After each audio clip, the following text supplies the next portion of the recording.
welcome to Flory Models Daily Vlog. Here we are, Thursday the 26th of November 2015, and happy Thanksgiving to our North American friends. Hope you're all having a great day off and eating turkey, lots of turkey and all the rest of it. So from my point of view, we spent the day just completing the Helix. Is now completely done.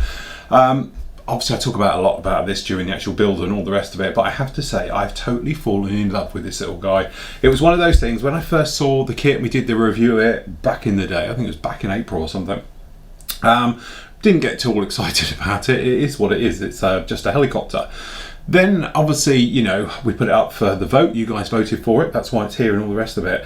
And immediately did a little bit of YouTubing. You know, I like to do my research the lazy way. So I just put in, you know, KA27 Helix in YouTube. A couple of videos up on there. Quite interesting ones talking about the development, especially about coaxial rotor system and things like that. And then we started to build. And again, wasn't really into it. You know, it is what it is at the end of the day. And then I absolutely fell for this guy. I absolutely fell in love with it. You know, we've done things with this one we've done totally different to other builds, i.e. with this one we've used a lot of armour techniques to do this type of weathering on this one, to go around and do the streaking, the paintwork and everything else. But considering this is completely out of the box, and also we did this one in the custom paint, which was, you know, something I explained during the actual build on this one. We talk about a little bit in the final reveal that I think a lot of people spend too much time worrying about paint colours, especially on bleached and weathered aircraft. Really, you just need to be in the ballpark, and let's face it, it's what we were talking about with this one. I didn't have the paint colours. I went up to my rack and it's like, Christ, I haven't got anything at all, even near it, all right? So it's like, right, okay, we'll take a bit of blue, bit of grey, we'll make up a bit of a mix. And as you've seen the video on this one, I'm just like, tip it, yeah, okay, that'll do, close enough, we'll go for that.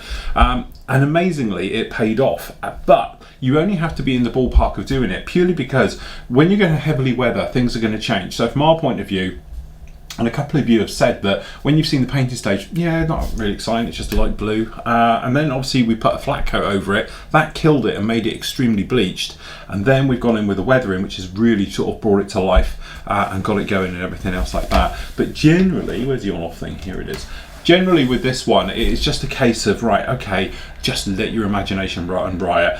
I've got references to this one showing it absolutely kicked to death, in a horrendous state, right the way, obviously I presume when it was freshly painted, looking like new. So you sort of take your pick, but you look at Helixes, they are all over the place when it comes to weathering. Some of them have got some of the worst paint jobs you've possibly seen. But when I say worse, as in brilliant, one of them literally looks like it's that faded and gone grey. They have just popped around it with a spray can and just tried to put the blue back in very crudely by just doing this everywhere. It looks amazing, and I'd love to recreate that type of camo on something like this, but I don't think even I've got the steady hand and the patience to be able to sit down and do that type of wiggly worm work, as it looks like, right the way over the entire thing, and then trying to get it to look realistic and everything else like that. But generally, the weathering process on this one's really, really straightforward. It was just a case of, right, okay, straight in, flat coat, dead flat coat, that's your basis. That means every type of weathering you can possibly imagine is going to stick to it. So from the point of view, starting off with our clay wash right the way over this one, and then putting that straight forward, let it dry, rub it all off and take it off quite crudely, as in, you know, just going to go a direction of airflow, but because this is a helicopter, that's downwards. Okay, so we're just pushing it all downwards, and we've got it in for a panel line wash and obviously for grime and texture. Then we went along with AKs, we used grease and engine oil all over it. Literally, we did it in the panel lines, we've accentuated, we've used it for streaking techniques and all that type of armor stuff where we've done sort of, you know, drag down marks, things like that. We used exactly the same way, and that's why it worked really, really well on this one. Then we came in with the engine oil, and to be honest, I like every one of my models to tell a story. Okay, and I know, you know, technically it's probably not realistic and it's not real and all the rest of it, but in my mind, I like it. So from my point of view, I decided that, okay, we're going to give this thing an oil leak. So as you can see down the back there, it's quite oily on one side, not as oily on the other. So I decided this engine coughed, had an oil leak, and then it's obviously been wiped away quite crudely and all the rest of it, but obviously it's sticky. Everything sticks to it, dirt, grime, everything you can imagine. Obviously being a helicopter, everything sticks to it, okay? So that's what it is. Now, I've seen just normal helicopters, I've been right up close to them, and they all bleed, as I call it. It looks like, you know, obviously it's the hydraulic stuff, it runs down the side of them, and then everything sort of sticks to them. You tend to get oil pans underneath them catching all these drips and everything else, but because of their nature, they're extremely complex.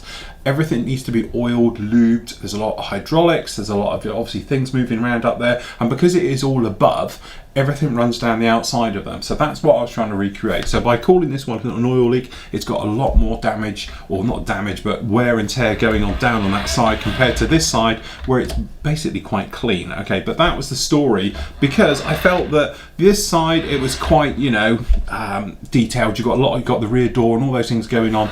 This side was a bit boring because you just got this big open area. There's no windows or anything back there. So I thought, I know, we'll liven it up. We're going to give it an oil leak, and that way we can put some streaking down there, some stains and all the rest of it.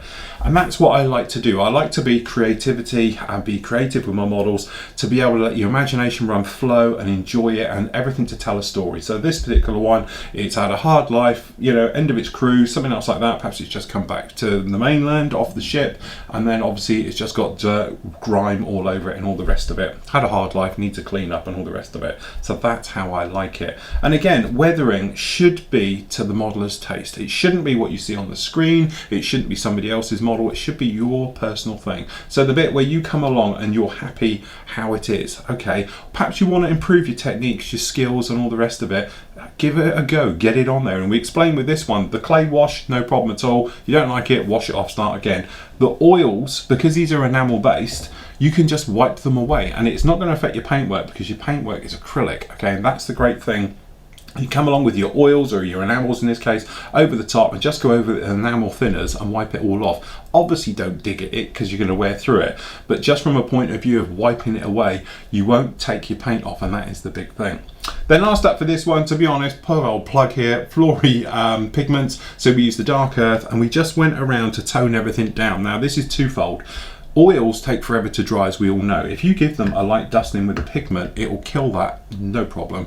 Gives everything a nice dusty look, and from that point of view, it just makes things handleable now. So this is completely dry all over because the pigments have soaked up all the moisture from all the enamels and the oils that were over this one and everything else. And again, little things, mixing them. So we used Flory Models pigments, and we mixed it with the wash. So we used the grease and that to give us the streakiness, and that's what it was. These are just put in, then a brush down, streak down, and away you go. All right, and all these techniques sound really complicated, but they're not. They're very straightforward, very easy, and very safe on your model as well. So sometimes it might be worth just pushing your envelope a little bit. You want to have a go at something else like this, or whatever you want to do, then that way you can come in with these, and you know you've got a little bit of margin for error, because if you don't like it, you can wipe away. And I'll be honest with you, this back panel here, until I decided to give it a grease leak, I just couldn't get it to really work. It just looked boring and plain and all the rest of it.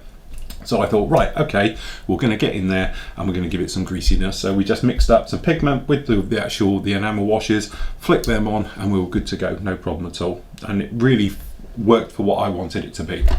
I've absolutely loved this build. I've fallen in love with it. If you guys who are on my YouTube page, my personal one, will know I put up the video of this one earlier today, and a couple of the photos just off my phone and things.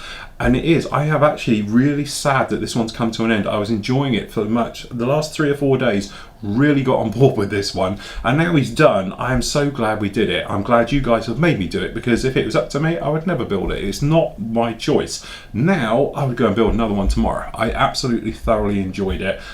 You know, and going through and just the different things, the style, it's compact. We haven't got a tail rotor hanging out at the end and all the rest of it getting knocked off. This stuff is all a bit fragile, shall we say, and I wouldn't advise using hot action glues for the rotor head. Just super glue it or use solid glues, because weld action means they're quite soft, and over time this lot all falls south and all the rest of it.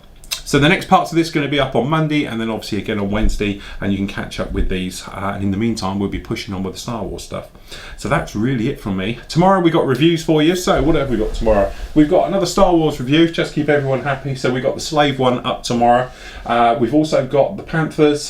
So we've actually got the F9F Panther from Trumpeter 148, and we're going to have a look at it wherever it is. I'll put it down somewhere. The book on the A7 Corsair. So there we go. That's it from me. I'll catch you all tomorrow.